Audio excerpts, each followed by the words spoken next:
Pulp MX Network production.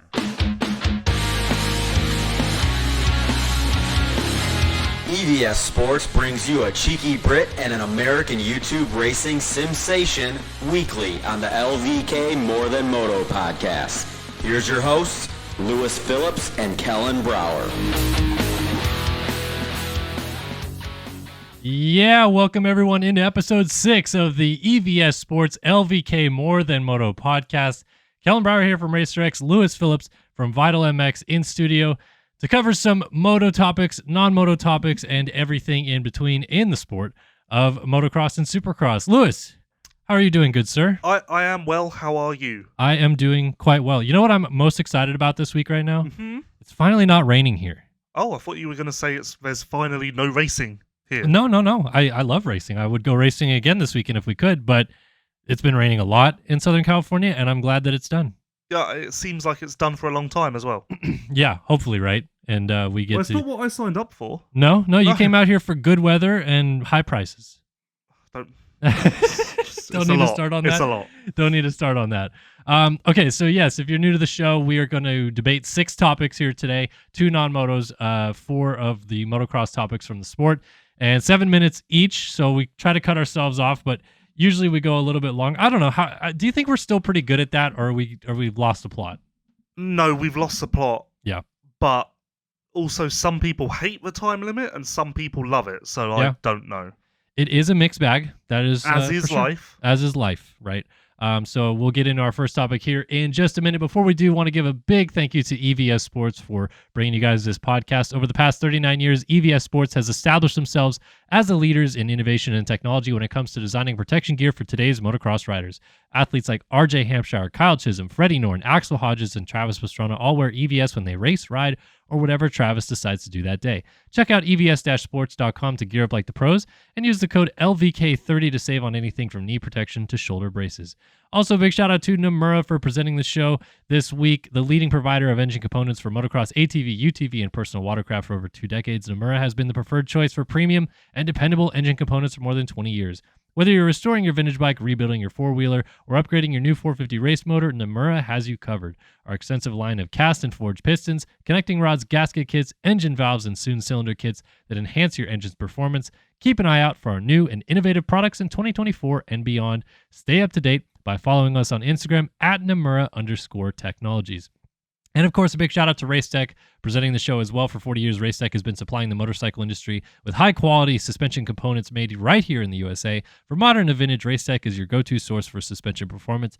And as always, they will bring us our Racetech fan question of the week coming up here in just a little bit. Pretty good moto topic, I feel like, that we can discuss on the heels of what happened this weekend in Glendale. So let's get into our first topic, Lewis. And yeah, I think coming off of Detroit, a lot of people had question marks about Eli Tomac. It was a pretty tough race to watch if you were an Eli Tomac fan. Starts up front, fades to the point that he ends up getting lapped. And team manager Jeremy Coker came out in the week to Jason Wygant and said it wasn't a suspension failure of any kind. It was just our bike setup was off and Eli Tomac got arm pumped. So going into Glendale, hopes are high. Eli Tomac is good at Glendale. This is going to be a spot where if things will right the ship in any regard with Eli, that this is where it would happen. He ends up getting 4th, runs 3rd for a long time, but gets 4th. So is this Eli Tomac is back? Like, are we okay with this result? Well, first of all, we didn't discuss or debate Tomac last week because we felt as though it was blatantly obvious that it wasn't good. So there was no real debate. Whereas this, I feel as though there is a big debate. I could listen to someone who feels as though it was a rebound, and I could listen to someone who feels as though it was another disaster. I'm somewhere in the middle. I feel like it was fine. Okay. But when I say fine, I mean I'm not going to sway either direction, and jury's out until Arlington. Right. It wasn't great, but it was still a 4th place. So you can't come down too hard on that, but that ties his worst result ever in Glendale. It was an anonymous 4th place. He was just kind of there and almost finished where he started, not Eli Tomac-esque. So yeah, those details that I just mentioned would point towards it being negative, but I can't go too far on that purely because the result of 4th place, perfectly acceptable. Yeah, no, I agree. I think it was just I don't think it would really register on the scale to us at all if the Detroit thing didn't happen. Like, there was so much different expectation we had put on Eli coming into Glendale that something big needs to happen for it to go right again. If he just gets 4th in Glendale after like a 4th or 5th in Detroit, I think we're just like, all right, whatever. Like, he's still getting there. He's still figuring it out. But I think it going the way it did maybe suggests that there's, still work to be done. I had a brainwave this morning. It doesn't happen often. So it was quite a shock to the system.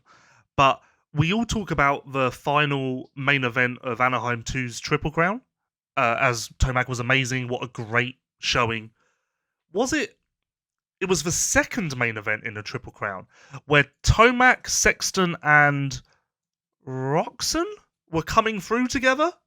And again, from memory, I'd need to rewatch this to really zero in. From memory, Sexton passed Tomac in that battle, and Roczen and Sexton kind of shimmied away from Tomac a little bit. And now, in hindsight, at the time, I kind of didn't really think much of that.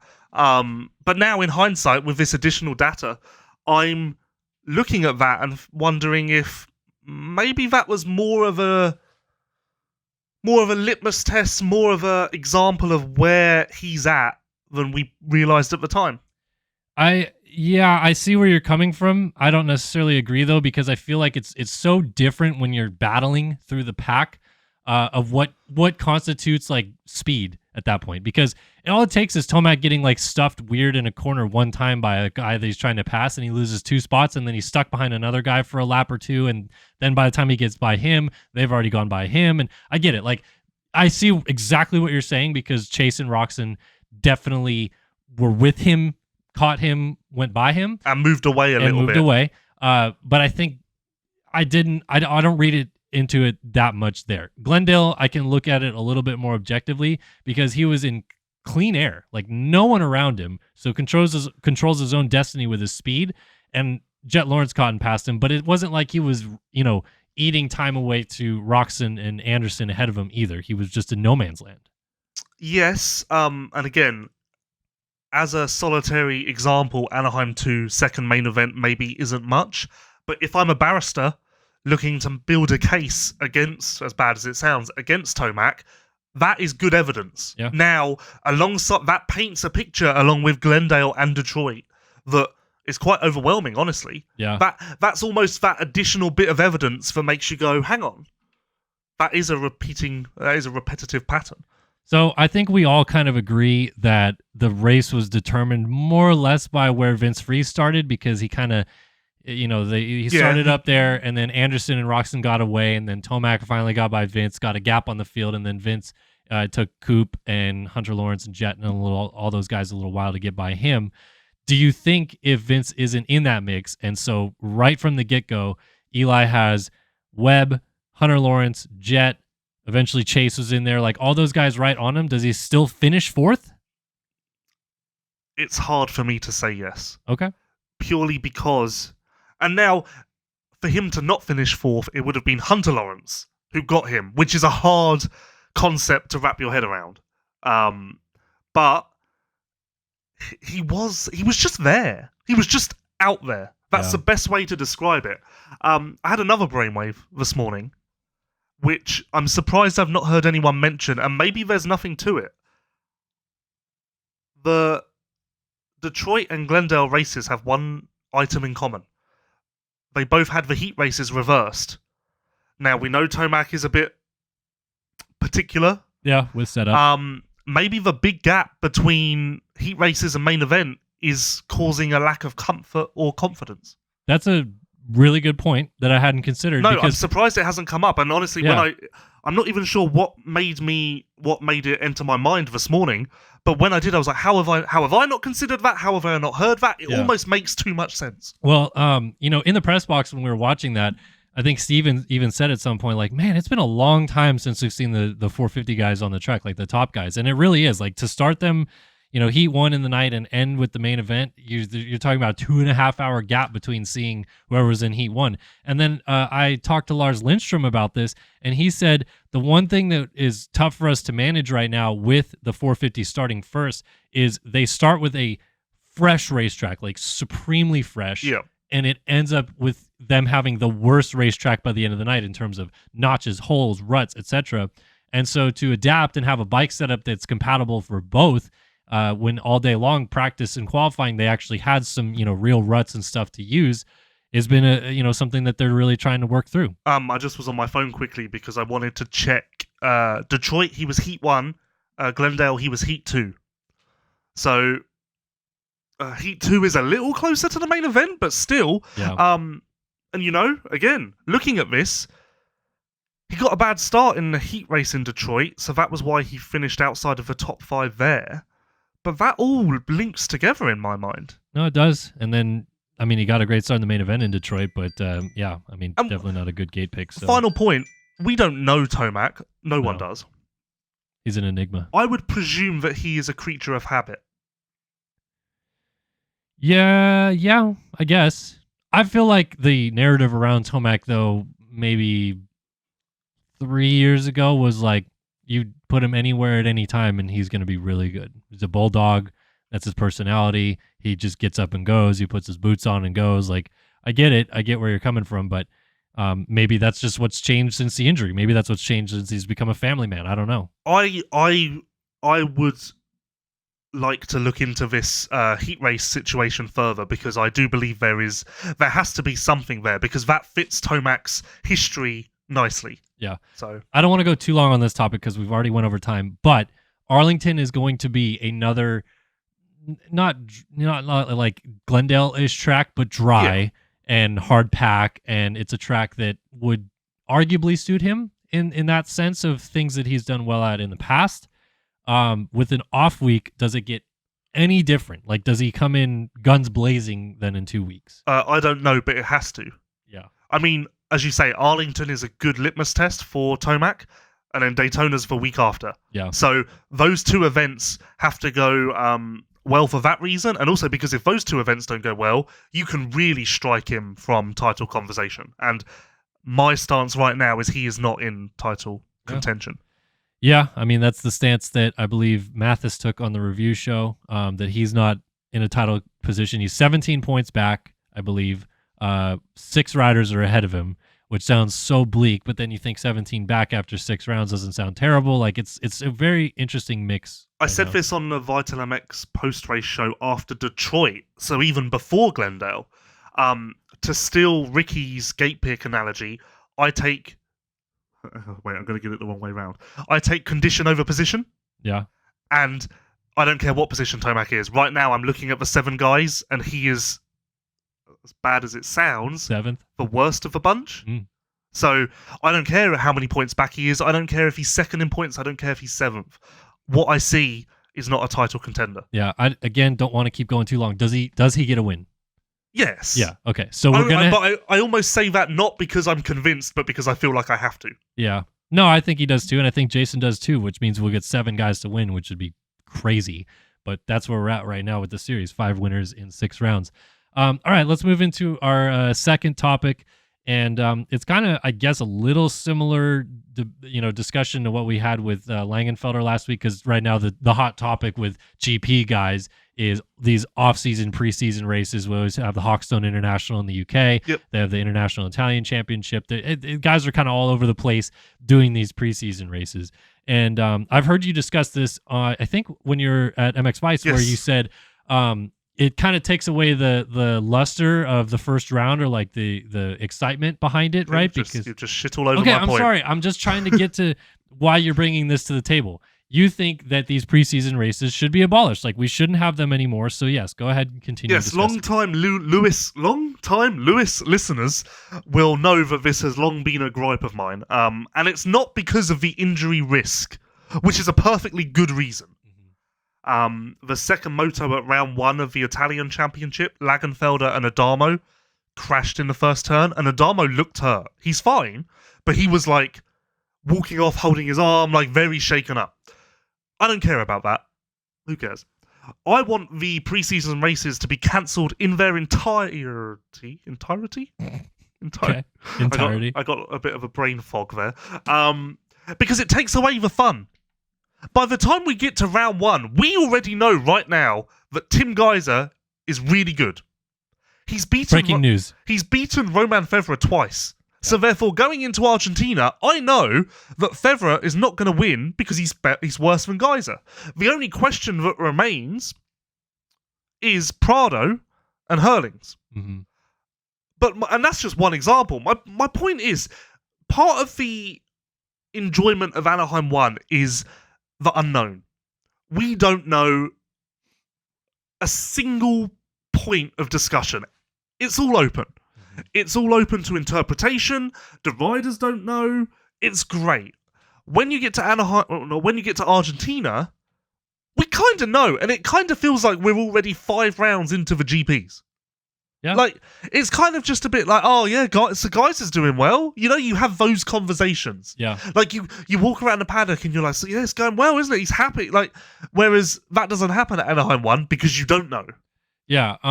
So just to try to, I guess, relate this to some of our American audience, because I feel like we have a pretty healthy American audience versus European audience that watches or listens to our show.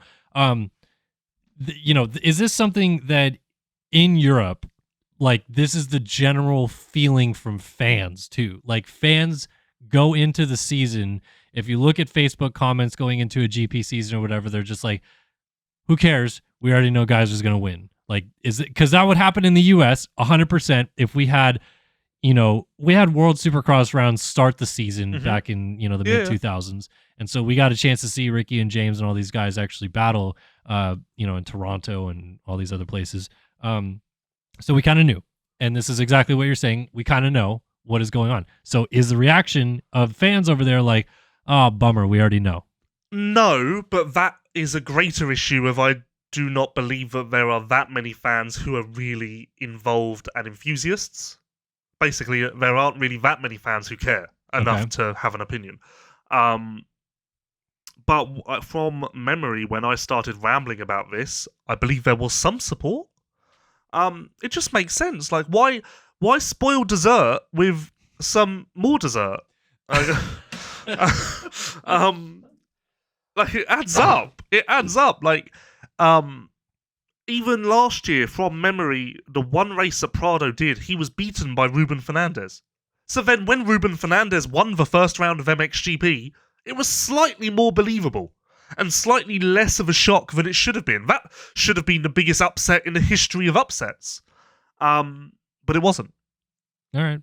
So let's keep a bit of mystery in the world. Let's keep a bit of the unknown, because the unknown is what makes this great. The reason why Supercross is so good right now is because we still don't know. Once we know, we kind of will check out because we know.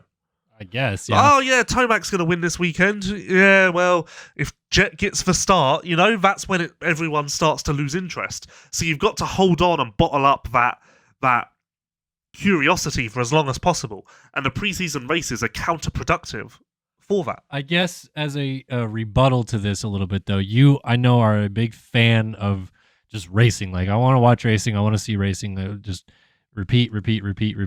So this is, in your theory, taking away an opportunity to see the top athletes race a little bit more. Yeah, I don't care. And you don't care? No. Well, like, what about Paris? Like, we watched Paris Supercross. That actually had whoops. So we see Jet Lawrence and Hunter Lawrence on a 450 for the first time ever racing real Supercross.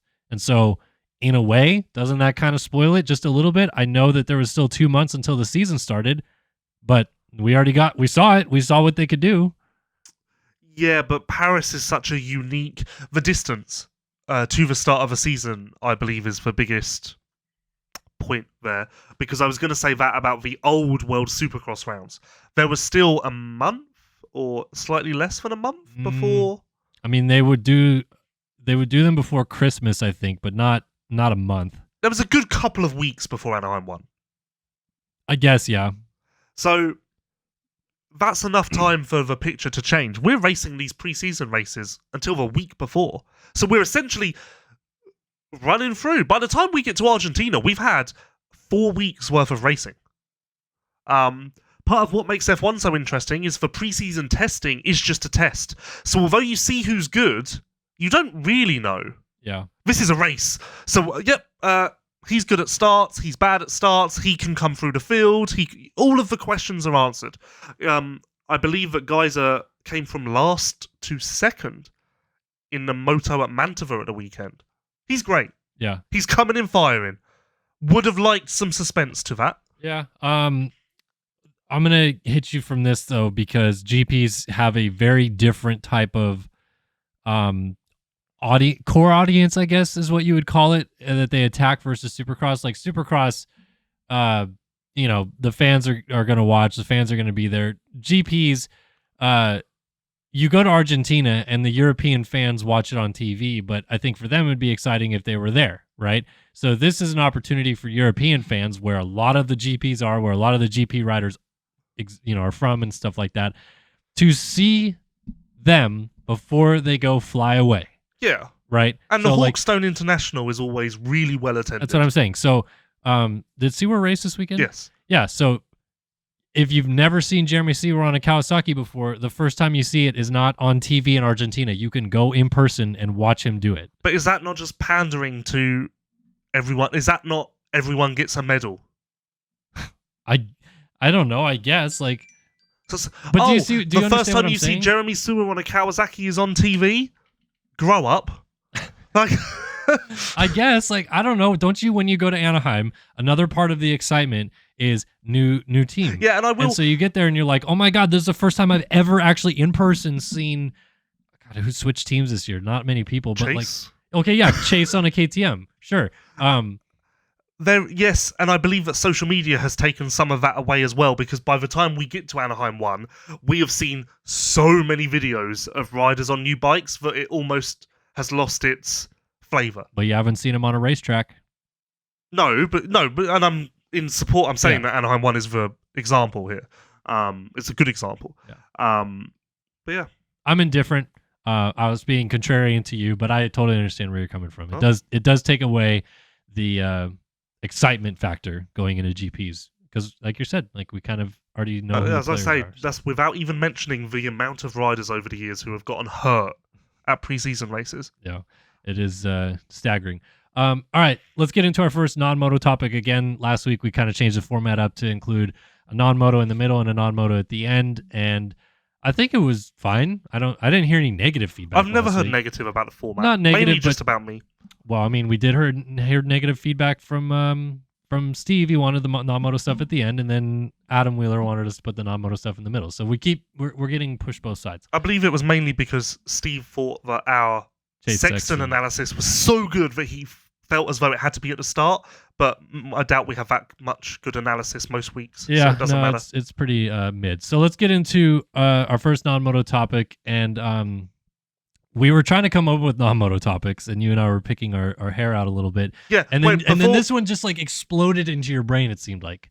Before we go further, everyone sends us topics about racing. Yeah. Send us what gripes you have about life, and we will give our opinion on that. Like I've said on this many times, I enjoy the non-moto stuff more. So give us whatever pisses you off. Give us what your children did that annoyed you, or give us what your mum did that annoyed you, or just give us examples and stuff as stupid and minimal as it sounds, and we'll hash it out. Yeah, well, we'll have a stupid probably one to talk about later, but this one, you know what? I'm not even going to lead in with it. I'm just going to have you take it and run with it, Lewis Phillips. The issue is I don't remember what one we're doing first. Okay, it's about the world getting on the same page. Go ahead. Yeah, I don't understand why.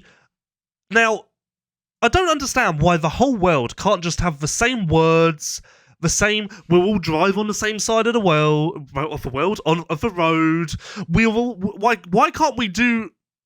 Why can't we just all get on the same page?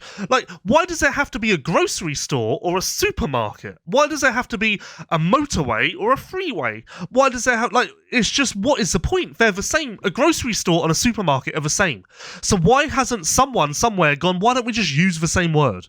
It's just easy. And I could go further than this and say I'd quite like there to be just one language in the world, but I feel like that's quite offensive to some people, so I won't go that way. But it would be helpful. all of it would be helpful for sure, but I mean, like, I feel like this is kind of obvious, but this is the first time in human history we've been disconnected. 25 years ago, you could not just text someone or email someone immediately and get answers.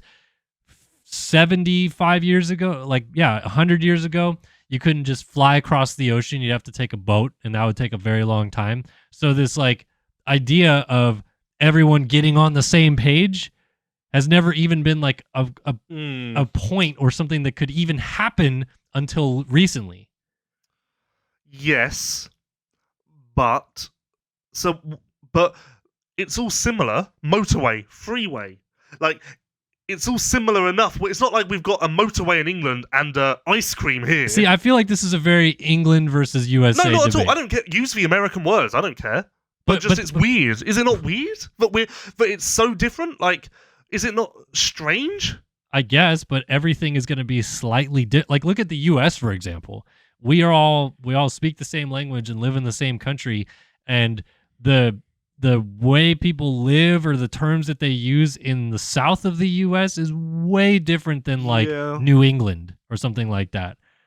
So it's just you grow up in a region, you grow up in a certain area, everyone picks up on similar dialects or similar ways of doing things, and that's how you just grow up. And because it's not easy to just morph into another place very quickly, you can't just be living in Alabama and suddenly 5 seconds later you're in California. You're not going to get that worldview, that world perspective to kind of pull us all in and be on the same page very easily.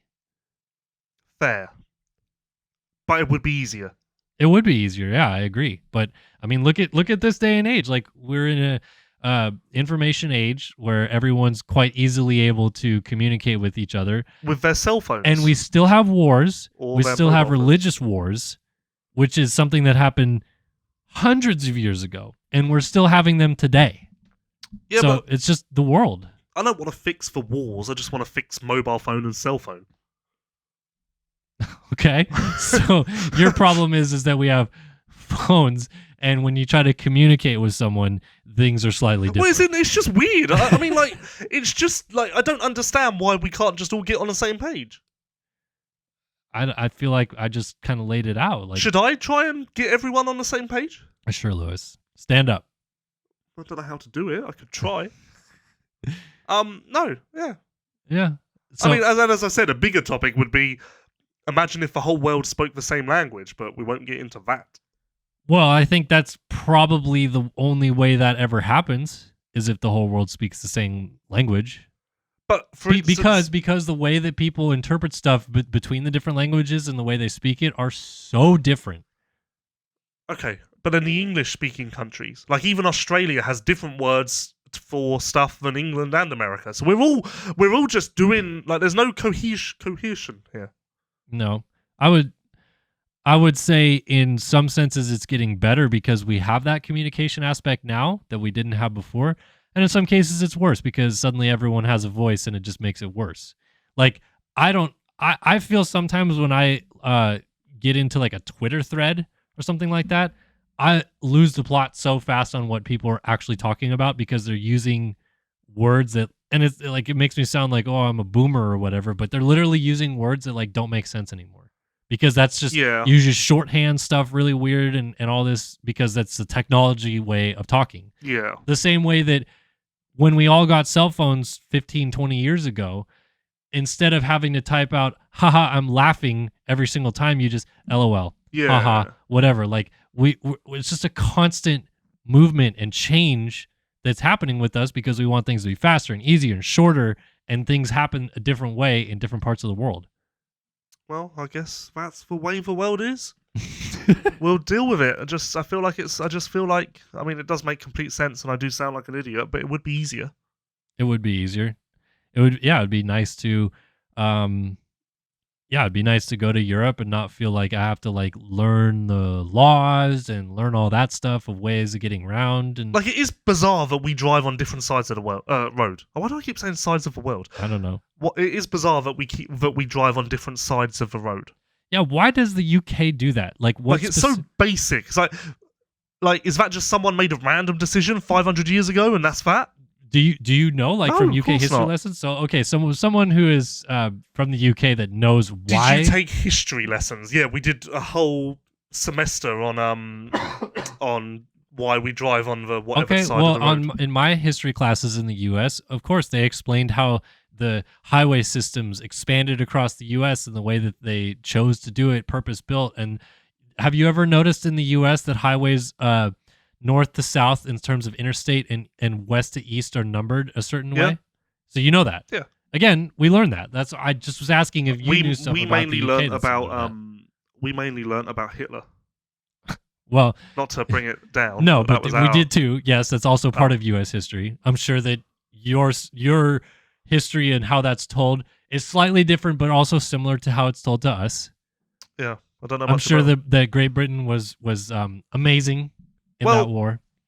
we got Hitler into the podcast, so we're doing well. That's Well, off. I did not actually say Hitler, but well, you did. that's So that was on our checklist to Yeah. shoehorn in. we're So gonna wrap around into that somehow, somewhere or the let's other. move on. Okay, we're moving on. We just Oh, hit the look at that. end of the timer anyway.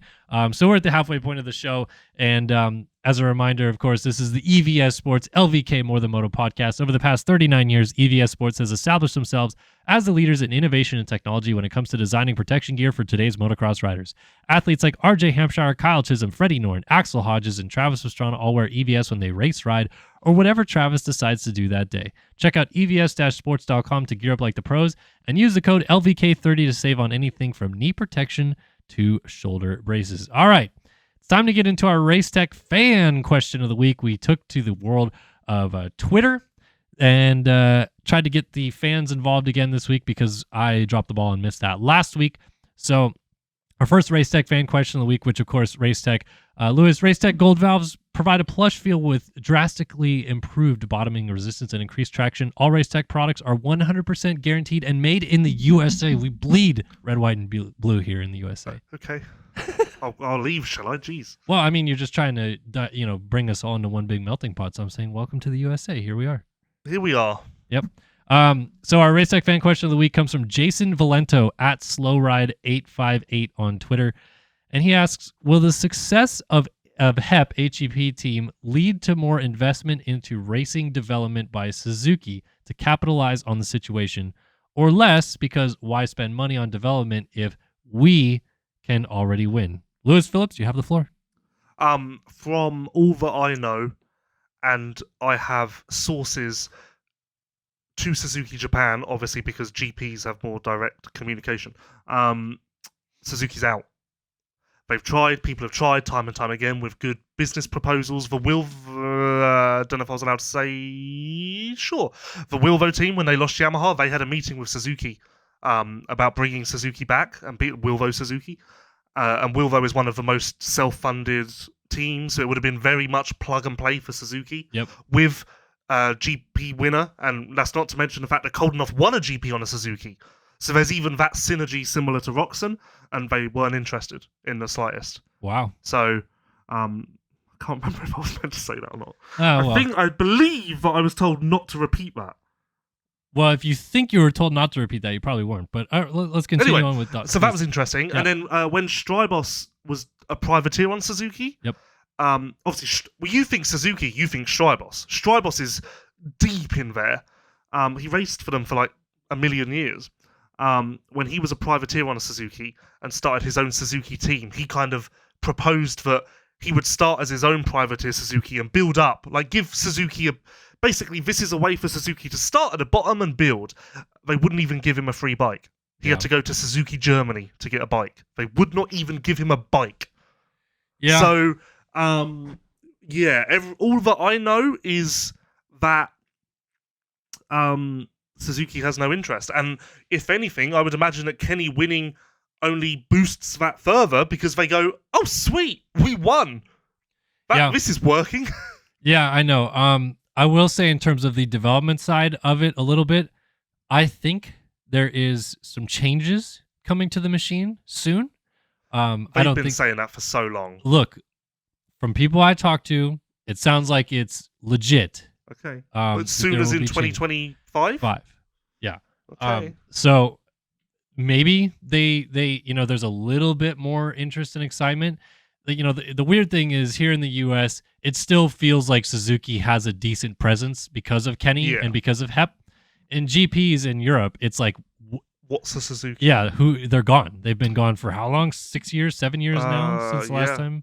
Yeah, so it's been Beta have a bigger representation. Exactly. Well, they kind of do here as well, almost. Well, honestly, like it's one of the things that's worried me a little bit about Suzuki is, as Ducati comes in, Triumph comes in, Beta's here. Who knows who else is also coming down the road? But as these manufacturers grow, and there's obviously excitement about the new manufacturers to some degree, I think that there's going to be some dilution in the amount of motorcycles sold from each brand in the sport. And I think that negatively impacts Suzuki the most. Yeah, and also to piggyback off of that, if you're Suzuki and you want to make another push, it's quickly becoming a rider's market because there are more rides than there are riders. I interviewed the head of off-road programs at Triumph in Detroit in a story that will be out on Vital maybe this week. It just needs to be approved by Triumph. And I said, I said, when you found out the Ducati were coming in, did it scare you off for the same reason? Yeah. Or not scare you off, but were you like, oh shit, this is suddenly right, a lot more boom or bust? And they said no, because, we need to get people interested in the sport. So the more of us that can come in and do that, the better, which is a very PR answer. And then after the fact, I wish I'd also asked, did anyone raise Suzuki as a case study? Because you would think that someone internally would have gone, well, Suzuki were winning and they just left, so it can't be that good. Yeah. You would think, right? Yeah, I would it makes raise sense. that. Yeah, it would be like, what's going on here? Yeah, you would be like, okay, we need to really try and look into what Suzuki. I believe it helps that Suzuki pulled out of MotoGP. Yeah, because that now makes it that we are not the only ones. But for the period where it was just this sport that Suzuki pulled out of, it wasn't a great look for us, I don't believe. But then maybe it was because Triumph and Ducati entered in that time.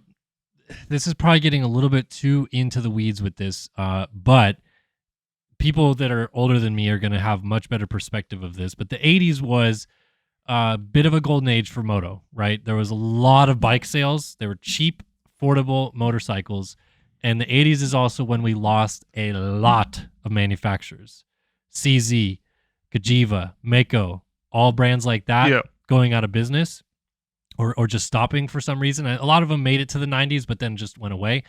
I am a little concerned that is something that could happen with brands here. And obviously Suzuki would be the first one to fall, and you would hope that none others go with it. But we had a boom because of COVID where a lot of people were buying motorcycles, and it seems like a lot of people bought in to, okay, people are buying motorcycles again, and we've leveled out. In some cases, gone back down. So there's less market for people buying motorcycles year after year, it seems, right? Yes. And that would be my biggest concern, is that that's how we lose a manufacturer. Yes. I don't really have a counter to that other than I believe the people who buy a Ducati are going to be a very certain type of people, and the same with Triumph. So I don't necessarily believe that one manufacturer will see a massive dip. I guess, but what happens if you're, especially now with electric motorcycles coming in, what happens if you're Suzuki and you've been a Suzuki guy for your life, you love the chassis, you love the feel of that, and then you get one of the electric motorcycles, either a Stark or a Honda or whatever comes after that, and you're like, this is great, I love this. Suzuki's not making an electric bike. Well, the long rumor has been that Suzuki are waiting for electric bikes. I'm not sure if I've ever got that from a valid source, but I feel like the word for a good 5 years now is that Suzuki will come back when it goes electric, and that's what they're waiting for. Yeah.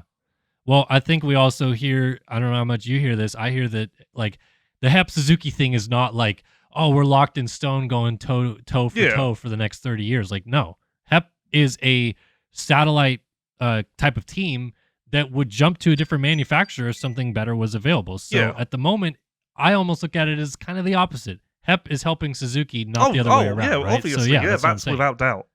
So I think that's what's keeping, kind of Suzuki going at the moment. Fact. So yeah, that's kind of our take on Suzuki. It'd be nice because obviously with Kenny riding as well as he has and keeping them on the map, like I want all the brands to succeed. But the biggest test will be if Kenny wins the championship. Because if Suzuki win this championship, surely that's enough for someone to go, this is good. I don't think so. No, neither do I. But because guess what? 4 years ago, Suzuki won the MotoGP World Championship, and guess who doesn't have a factory team in MotoGP anymore? So yeah, Suzuki is what they are at this point. Like Suzuki's all but dead.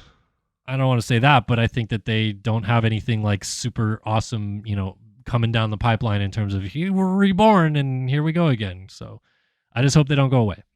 So yeah, let's get into our non-moto topic, or not non-moto. Sorry, I was thinking of the old format. Let's get into another moto topic. This one was a kind of little fun banter between us in the press box, yourself, myself, and Steve Mathis. I think we did it during qualifying or practice or something like that. And we were trying to decipher, if you look back to, because this is a close title fight between a lot of guys, but if you look back to 2006 when it was arguably the closest best title fight ever between the best ever, Ricky Carmichael, James Stewart, and Chad Reed, we were trying to determine which of this current crop of athletes on the track is Ricky, James, and Chad from then to now. Yeah, and this started because, well, I don't know how it started, but the first point to enter the fray was you saying that Chase is Chad, which I really disagreed with. I know you do. Because Chad's MO in those days was consistency, picking up the pieces, blah, blah, blah. And Chase, less so this year, but still, Chase's MO is raw speed and all of that good stuff, which isn't Chad. Yeah, but my point of it was Chad Reed in 2003 and 4, when he was first trying to win a title, was, I don't want to say like loose, because he didn't crash a whole lot, but he definitely hung it out a little bit more and would try to do hot laps and fast laps and send whatever he could to beat Ricky. And then I feel like by the time James and Ricky started battling each other, they had gone into that realm and were just hanging it out to beat each other. And Chad's like, you know what? I'm good. I'll let you guys crash in front of me and win this race. And I feel like that's almost a little bit through the first 5, because I don't want to count Glendale because Chase has, the hand thing. The first 5 was Chase is not going to break his back to beat Jet Lawrence. And it was happening last year during Nationals. I'm not going to break my back to beat Jet Lawrence. I'll get him next time. And that's what I saw out of Chad all those years, where he took the title all the way to the end with Ricky and James, but wasn't winning every single week or the fastest guy every single week. Okay, maybe it will go down that direction. It's way too soon to say that, is my point. I'm pulling from outdoors, too. This isn't just the first 5 rounds of Supercross. We just watched Jet beat Chase 18 times outdoors because Chase missed a couple rounds, and all of them were Chase is really good. He's going really fast. He's close, just not quite there to get it done. And then we see in Detroit, Jet gets out front, Chase is behind him, tries to reel him in a little bit, doesn't work, tries to reel him in a little bit. Okay, settles for second. That's a really good point. But still, we're just disregarding what we saw last year in Supercross? No, that's what I'm saying. I'm trying to bridge the gap. I'm saying 2003 Chad Reed or 2004 Chad Reed is Chase last year. 2006 Chad Reed is Chase this year, from what I'm seeing so far. And then the common conception in the press box was that Jet is James. Yep. Which, again, I struggle with a little bit because Jet hasn't really been crashing that much. No, but now we're starting to see the rookie mistakes. Yes, so I can accept that. Yeah. And then Ricky, we really struggled with. Well, we said Eli. If Eli was better, yeah, because we've never Ricky was never just out there. Yeah, so then I don't know who you would say next after that. Webb? Well, no, because is Ricky not Chase? Why? Because Ricky was still smart, but also had the ability to make the difference. See, if we go back to last year and the championship fight between Chase, Webb, and that was easy. Eli. Webb was Chad, Chase was James, and Tomac was Ricky. That was easy. Yes. Exactly. Yeah. So that's exactly what I'm trying to build into this year, though, is like I don't know how we make of who is the Ricky Carmichael. He's really good. He's probably the same-ish speed as Jet on some nights, and we'll beat him.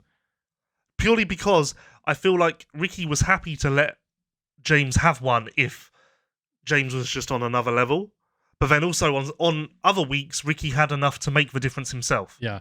See, like my interpretation of this is so different because when we started talking about it, I said Chase is like Chad looking at like 2008 or 2007 because they actually battled more. But 2007, James and Chad, dude, they were very close often. Like some rounds, James just wiped the floor with him. Some rounds, Chad was on him for a lot of the main event. Same in 2009. I mainly remember 2007 as being a whitewash. Yeah, I guess James maybe more win 2009, but like 13 of the races?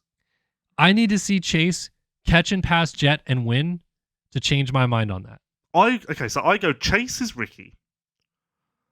I accept that Jet is James. And then Tomac is Chad now. Think back to 2006. Did you see Ricky Carmichael catch and pass James Stewart and win main events? Yes. Has Chase done that yet? But we've got too small a sample size. I guess, but I'm still talking a little bit about outdoors from last year as a comparison. I want Tomac as Chad, Chase as Ricky, Jet as Stewart. That's what I'm going with. Okay. You're going with what?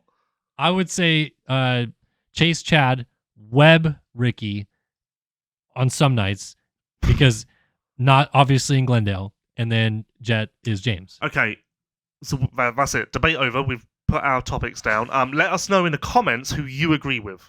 Neither of us. They're going to call us so stupid for even talking about this. You saying Webb is Ricky is out there. But you think Eli is a better choice as being Ricky? Chase is Ricky. Eli is Chad. Who has been... no, actually, I'll put it this way. Who has been in the exact same race as Jet this year, and Jet has started in front of them, and they beat him? Everyone? What? Well, Jet's whole shot and led the whole way, so he's been ahead of everyone. No, I'm saying who has been in a race with Jet this year, Jet whole shots, and that person beats Jet? No one. One person. Yeah. What? Cooper Webb. When was that? Anaheim 1 heat race. We're not counting heat races. We're not counting heat races. I'm just saying. I'm happy with mine. I don't know where you've got what if I had to change one of mine, I would maybe take Tomac out and put Anderson as Chad. Not won a race yet, but he's been outside of the top 5 only once, and that was a mud race. I feel like he's too fluctuating so far. He is, but so far he hasn't been. My standing with calling Chase Chad is I think that this I use it as a positive to say, dude, last year he was like almost crash or win, almost James level. This year so far, I have not seen that out of him, and I think that's smart. I think that's how you win 450 titles. Yeah, and Ricky did a lot of those, which is why I've got Ricky as Chase. Okay. Chase is Ricky. All right, so we're really the crux of this is Chase Ricky Carmichael or Chad Reed? It's down to you. Lewis's is Chase is Ricky, Tomac is Chad, Jet is Stewart, Kellen's is Webb is Ricky, Chase is Chad, Jet is Stewart. But Jet is James clearing away. That's like, it. We got Debate. that figured out. So there we go. Yeah, It's up to you now. Right. I'm actually excited about this. This will be a good little debate. I can't wait till we both get canceled. I've already been cancelled every week. All right. It's time to go to our final topic. It's a non-moto topic, and it's kind of twofold. One of which is to give backstory to this, because we're going to talk about the Jack in the Box side of it first. Yes. To give backstory to this, I'm in a text thread with Chris Betts, Steve Mathis, and Jason Thomas, and it's all about baseball talk. And one night, somehow, some way, they got onto what are your favorite fast food joints. I don't know why. It was during a pulp show, so Steve was doing the pulp show. And they had all these stipulations about what is a fast food place or not. Does it have a drive-through? If it doesn't have a drive-through, it's not a fast food place. So, okay, Chipotle out. And Five Guys out too, I think. Like some Five Guys have drive-throughs apparently, but I've never seen one. I've never seen one. And so they ruled that those could not count. Again, I'm just going by the rule book here. So it was like your tried and true fast food places, the McDonald's and the places like that.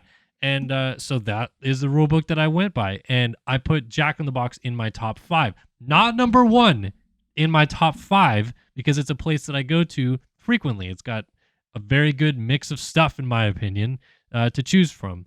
And they called me an idiot, and they called JT on the show to call me an idiot, and they called Chris Betts on the show to call me an idiot, and then just dragged me and never called me to ask my thoughts on it. So first of all, have you had Jack in the Box before, Lewis? Not much, because it's not a place that I look at and go, that's where I'm going.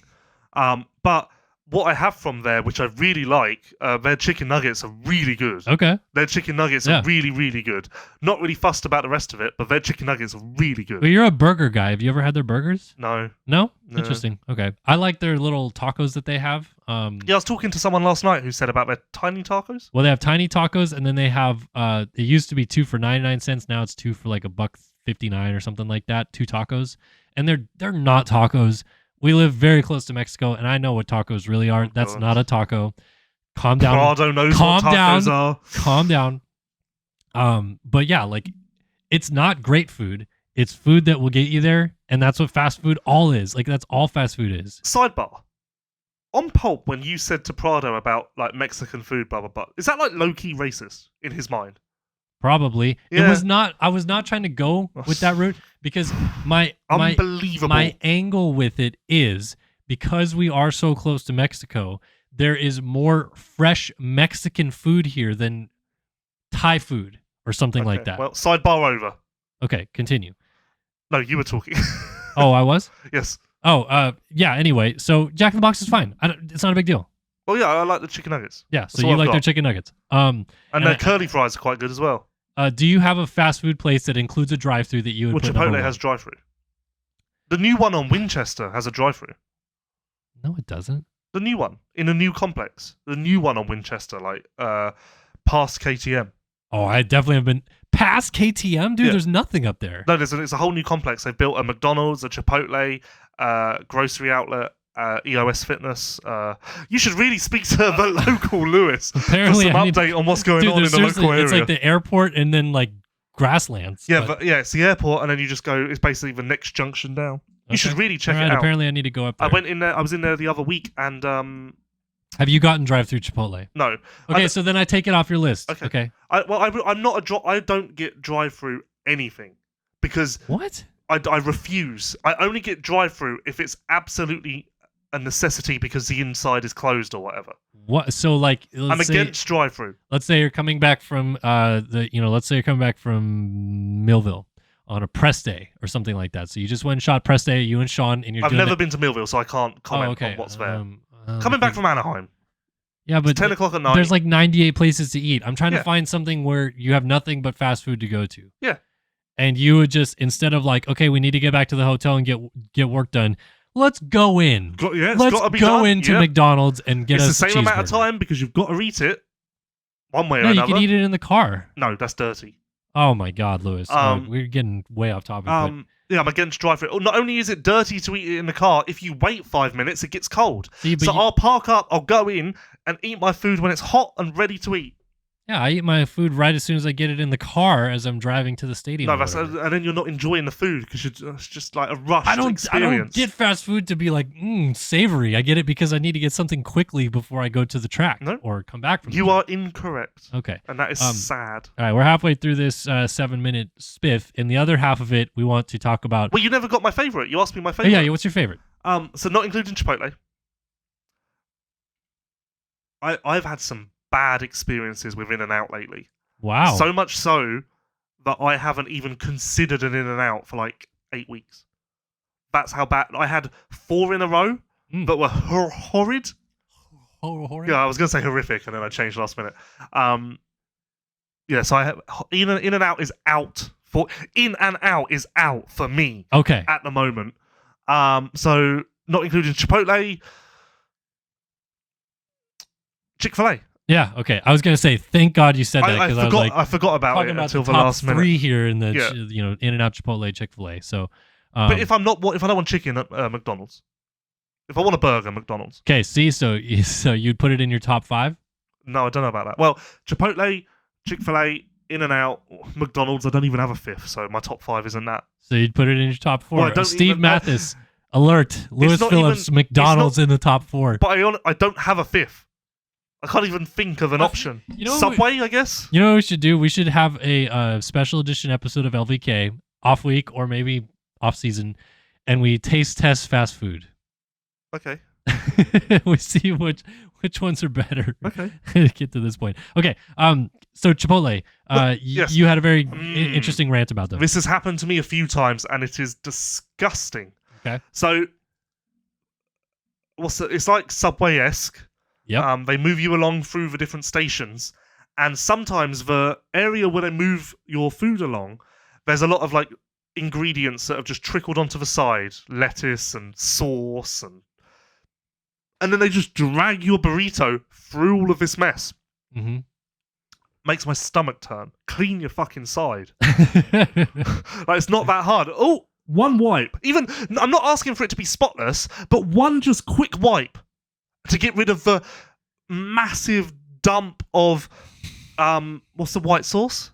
Sour cream? Sour cream. Cream.